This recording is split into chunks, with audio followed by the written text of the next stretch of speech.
दोस्तों, अगर आप नोएडा में नए हैं या यहाँ शिफ्ट होने की सोच रहे हैं तो ये छोटी सी वीडियो आपके काम की हो सकती है। आज हम एक्सप्लोर करेंगे नोएडा के एक इम्पोर्टेंट रोड, विश्वकर्मा रोड, जो दिल्ली मेरठ एक्सप्रेसवे से शुरू होती है और नोएडा ग्रेटर नोएडा एक्सप्रेसवे तक जाती है। इस रोड के दोनों तरफ कौन कौन से सेक्टर्स लोकेटेड हैं, यहाँ पब्लिक ट्रांसपोर्ट कैसा है, रेंट किस रेंज में मिलता है और कौन कौन से मेजर सोसाइटीज, पार्क्स और फ्यूचर डेवलपमेंट्स यहाँ प्लान है, सब कुछ इस वीडियो में कवर करेंगे। साथ ही मैं ये भी दिखाने वाला हूँ कि जैसे जैसे आप दिल्ली मेरठ एक्सप्रेसवे से नोएडा ग्रेटर नोएडा एक्सप्रेसवे की तरफ बढ़ते हो, कैसे एरिया की डेंसिटी और डेवलपमेंट पैटर्न बदलते हैं। तो चलिए शुरू करते हैं। अगर आप दिल्ली मेरठ एक्सप्रेसवे साइड से इस रोड पर आते हैं तो सबसे पहले आपको मिलते हैं सेक्टर 62 और सेक्टर 63। उसके बाद आते हैं सेक्टर 64, 59, 66, 60, 71 और 61 और थोड़ा आगे बढ़ने पर आप पहुंचते हैं सेक्टर 52,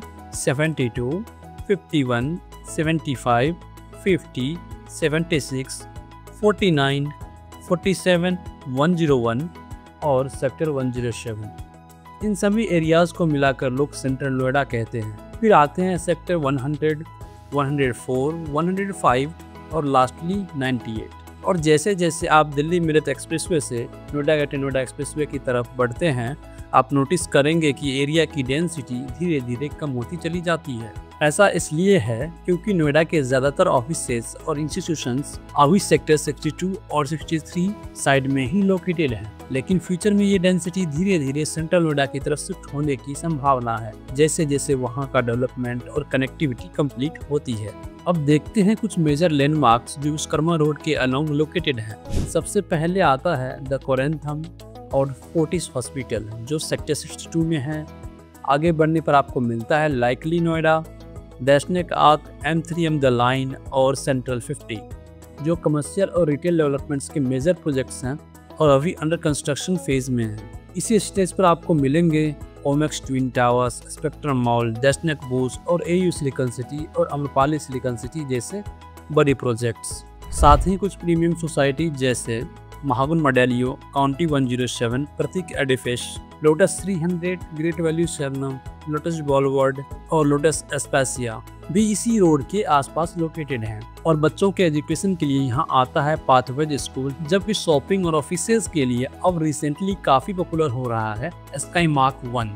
इस रोड पर आपको पब्लिक ट्रांसपोर्ट की फैसिलिटीज इजीली अवेलेबल हैं, लेकिन एक बात ध्यान देने वाली है कि इवनिंग आवर्स में द कोरेंथम के पास ट्रैफिक जाम लगना काफी कॉमन है। कभी कभी सेक्टर 51 मेट्रो स्टेशन और बरोला टी पॉइंट के पास भी ट्रैफिक मिल सकता है, लेकिन वो यूजुअली रेयर होता है। अगर मैं मेट्रो की बात करूं तो ये नोएडा का एक ऐसा रोड है जिस पर आपको वैसे तो दो मेट्रो लाइन मिलती है, बट सेक्टर 76 से सेक्टर 98 तक कोई मेट्रो कनेक्टिविटी नहीं मिलता। ब्लू लाइन मेट्रो जो नोएडा इलेक्ट्रॉनिक सिटी से नोएडा सेक्टर 52 को जाती है और एक्वालाइन मेट्रो जो नोएडा सेक्टर 51 से सेक्टर 76 होके जाती है। और अगर आप शाम में टहलने के शौकीन हैं या फैमिली के साथ टाइम स्पेंड करना पसंद करते हैं तो विश्वकर्मा रोड के पास ही दो पॉपुलर पार्क्स लोकेटेड हैं, मेघदूतम पार्क और वेदवन पार्क। ये दोनों जगह ग्रीनरी और पीसफुल एनवायरनमेंट के लिए काफ़ी पॉपुलर है। अब बात करते हैं रेंट के बारे में। अगर आप एक इंडिपेंडेंट बिल्डिंग में 1 RK लेना चाहते हो तो मिनिमम 6000 से 7000 तक का बजट मान के चलिए।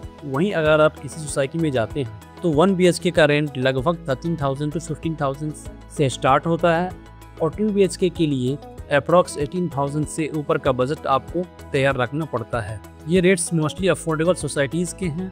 प्रीमियम सोसाइटीज़ में रेंट 35,000 से शुरू होता है और काउंटी 107 जैसे हाई एंड प्रोजेक्ट्स में ये 1.5 लाख पर मंथ तक भी जा सकता है।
तो दोस्तों ये था विश्वकर्मा रोड का एक शॉर्ट और इन्फॉर्मेटिव टूर। अगर आपको ये वीडियो हेल्पफुल लगा हो तो लाइक जरूर करें और शेयर करना उन दोस्तों के साथ जो नोएडा शिफ्ट होने का प्लान बना रहे हैं। और हाँ, अगर आप किसी स्पेसिफिक रोड के बारे में वीडियो देखना चाहते हो तो नीचे कमेंट करके जरूर बताएं।